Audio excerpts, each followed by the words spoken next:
Broadcasting from Central Florida, it's the History Goes Bump podcast, BonusCast.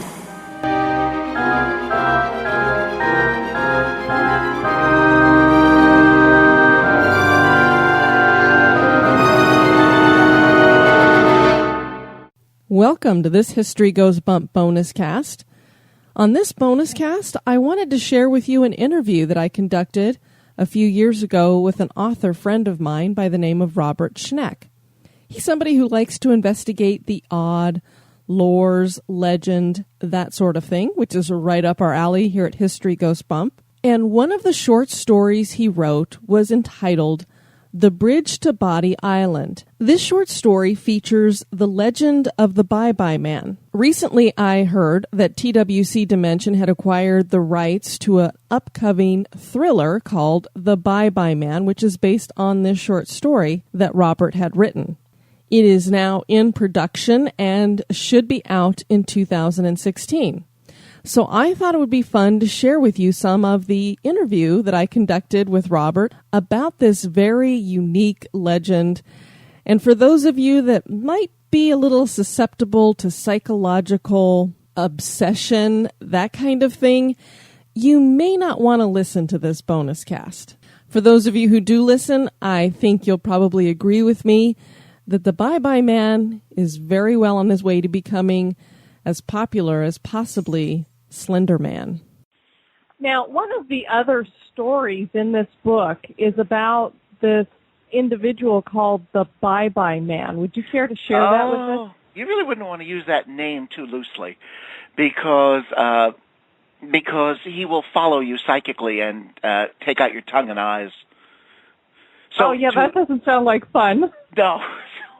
So listeners, don't ever think of that name again, because that will turn your brain into a psychic beacon, and he will get on your track and start following you. So stop thinking about it. Just forget it. All right? Okay. Now that we've got that cleared up, that was a story that actually involved a friend of mine who was fooling around with a Ouija board with some friends of his. And they were getting some pretty strong results with this Ouija board. They had contacted what called itself the spirit of the board. If it had been a seance, you would have called it the control, in that it seemed to be the ghost that you had to go through, or the spirit that you had to go through to get to the other spirits. Well, this spirit was very reluctant to talk to them about this one story, which naturally fascinated them, because it was the one thing that the spirit didn't want to talk about. And it eventually brought forth this gruesome, grotesque story about a blind albino serial killer who is psychic and can follow people. And it is accompanied by a pet, too. I'll get to the pet in a minute. And he was born down in Louisiana, I believe it was, and in the 1920s. And he was sent to an orphanage. He had a terrible childhood. The Ouija board told them all this story.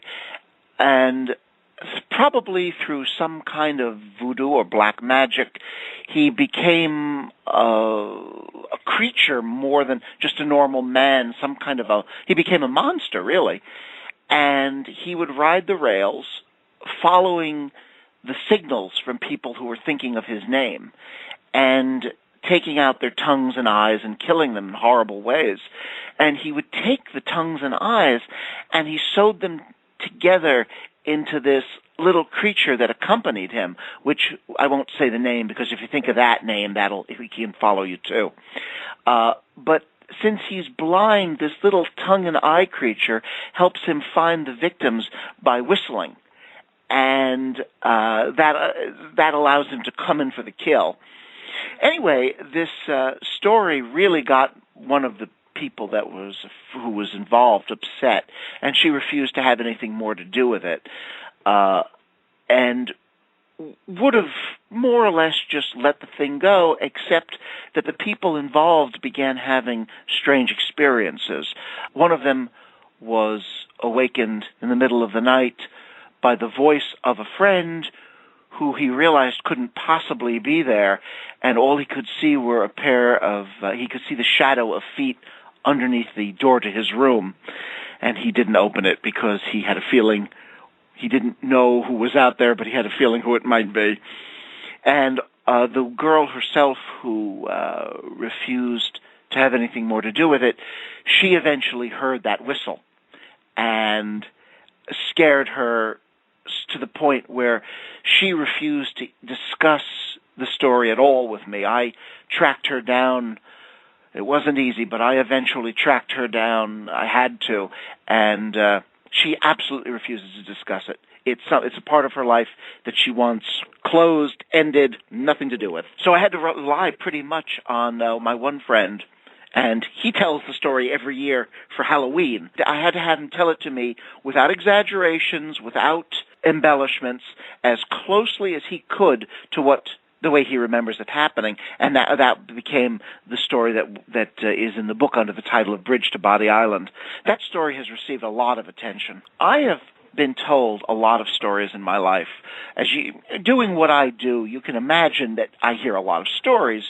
I was told a story by a guy who had stopped his truck to pee by the side of the road, and a Bigfoot started walking towards him. I have been told stories about people that were chased by invisible ghosts. I have been told stories by people who saw demons, people who believed that they were possessed, various monsters, shapeshifters, succubi. I've been told all of these stories, but nothing compared when it came to creeping me out to the story that became the Bridge to Body Island. It's the only story I've ever been told that actually did send a chill down my spine, and I wanted to share that with everyone because I'm generous. Well, great. I'm sure also, everybody's very happy that you did that. Yes. Also, the more people that know his name, the less likely he is to focus in on me. Well, I guess that's true. That's a good way to deflect. That's exactly it. It's diffused.